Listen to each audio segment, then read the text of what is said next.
শোনাবো যা আমার নন্দবাবা আমাকে শুনিয়েছিলেন যখন আমি ছোট ছিলাম। কাহিনী একজন সাধু আর একজন বিছের। একবার এক সাধু নদীর পাড়ে স্নান করছিলেন।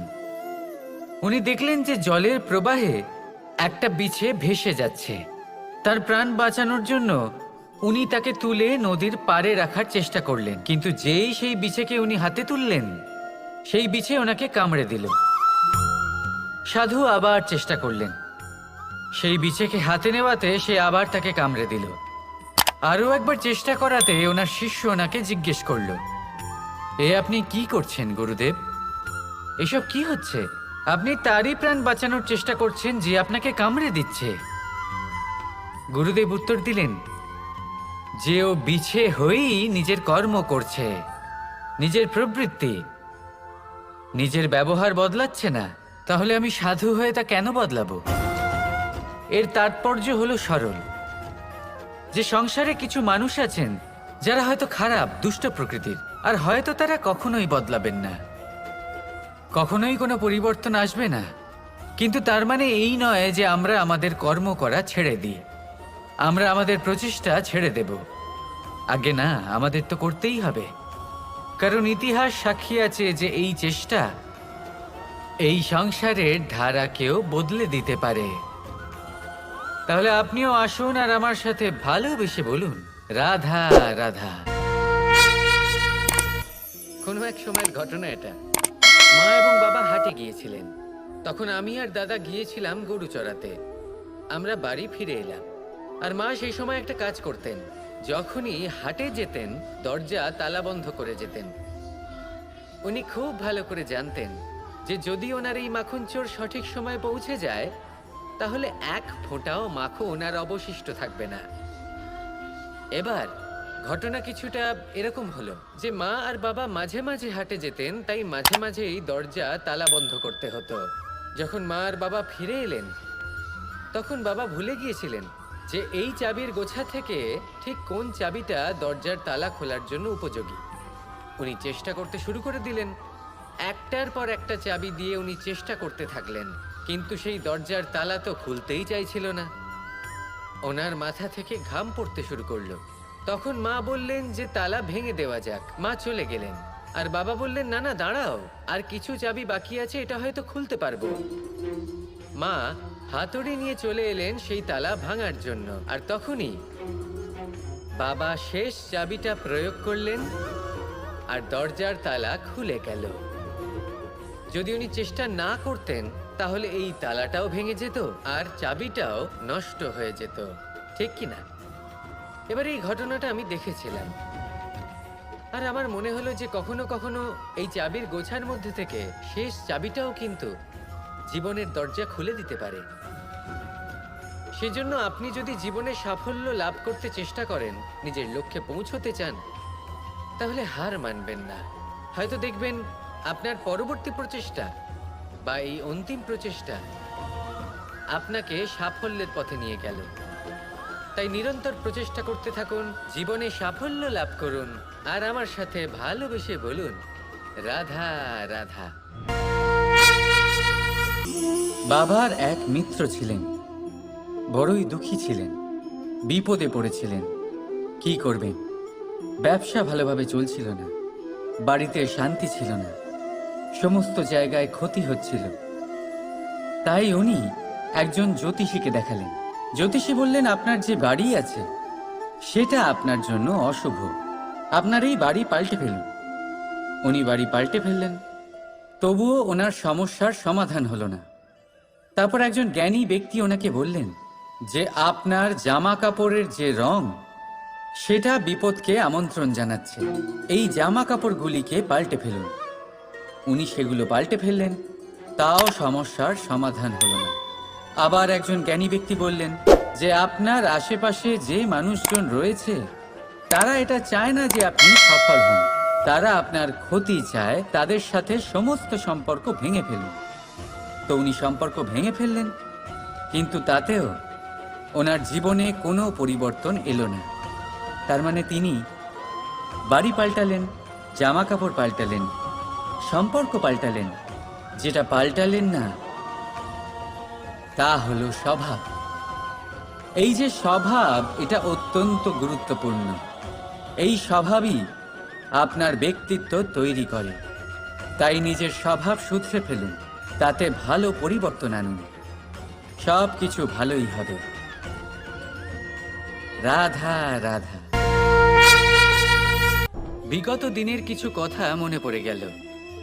এক অদ্ভুত ঘটনা যা অমূল্য শিক্ষা দিয়ে যেতে পারে। বিষয় হলো যক্ষের সাথে যুধিষ্ঠিরের কথোপকথন।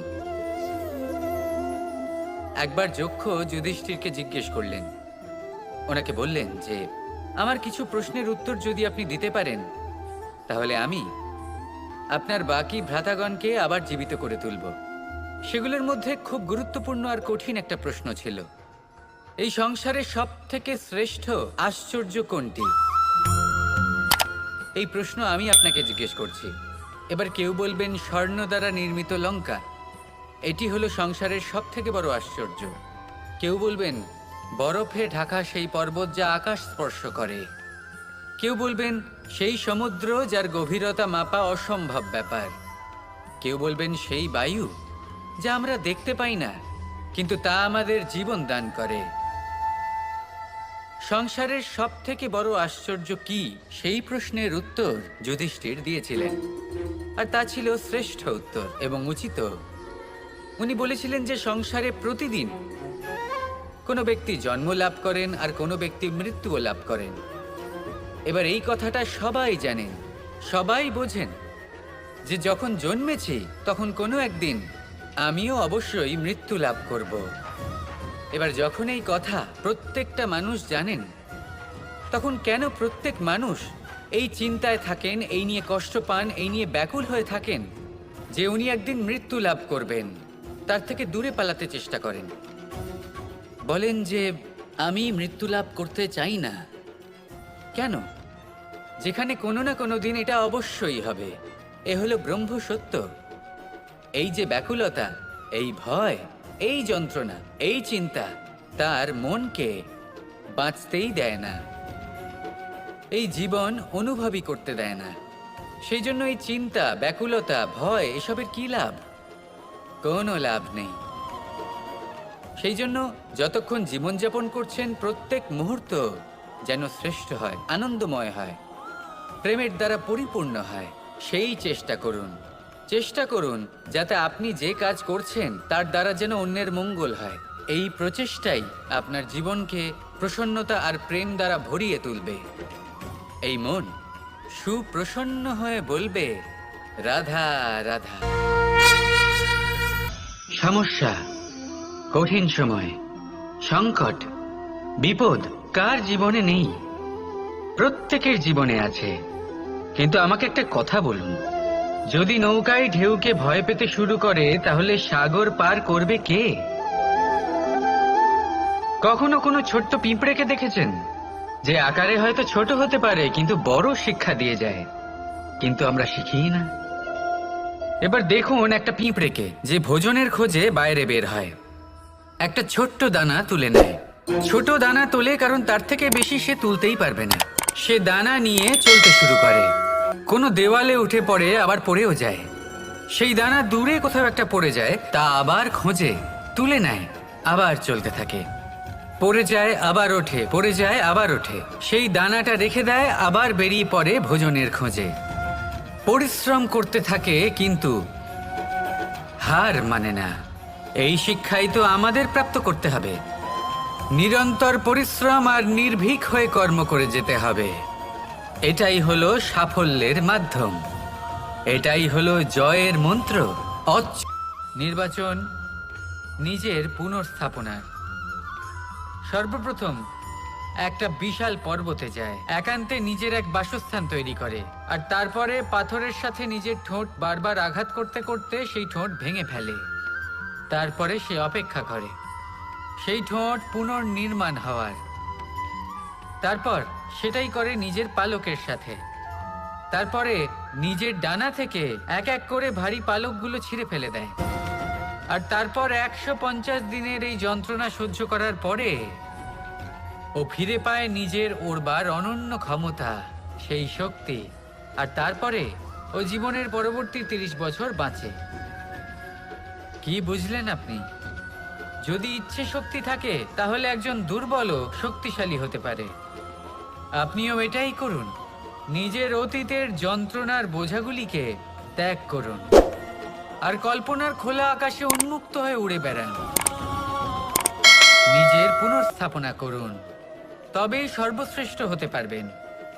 আর মনে রাখবেন, এই ছোট ছোট পদক্ষেপই বড় বড় শিখরে পৌঁছে দিতে পারে।